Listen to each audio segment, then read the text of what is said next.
আসসালামু আলাইকুম। সবাইকে প্রীতি ও শুভেচ্ছা। হাজির হয়ে গেলাম আপনাদের মাঝে।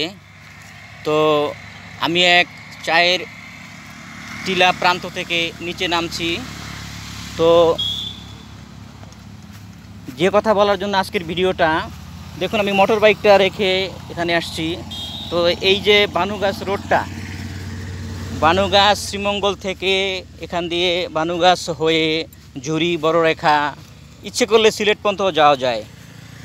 তো যেটা ছিল মূল কথা, এই যে একে বেঁকে পথটা, রানিং পথটা শ্রীমঙ্গল থেকে 5 স্টার হোটেল পর্যন্ত, এটা কিন্তু একে বেঁকে রাউনে রাউনে পথটা, মানে খুবই সৌন্দর্য।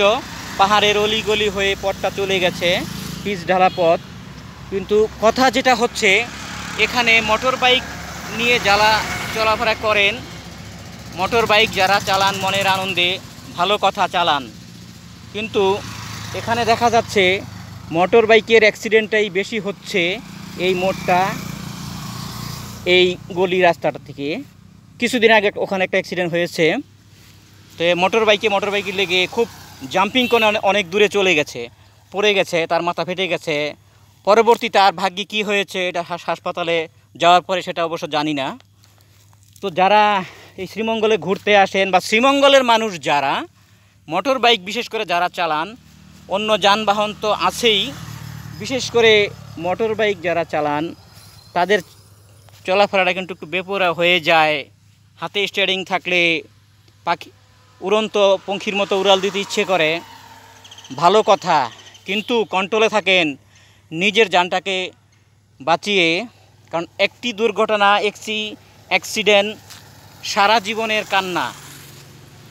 তা আপনার দুর্ঘটনায় আল্লাহ না করুক একটা হাত চলে গেল, একটা পা চলে গেল, বা আল্লাহ না করুক আপনি মারা গেলেন, কিন্তু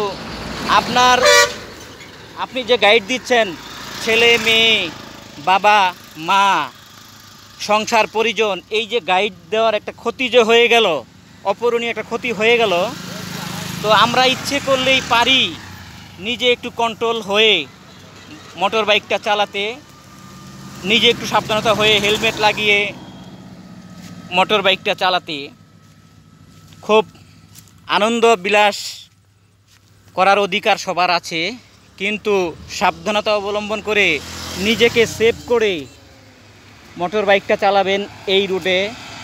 বা বলা বাহুল্য, সম্পূর্ণ সব রুটেই মোটর বাইকটা খুব সাবধানে চালাবেন, নিজের জানটাকে বাঁচিয়ে। হায়াত মৌতের মালিক তো আল্লাহ, কিন্তু আপনি আপনার সতর্কতা করবেন।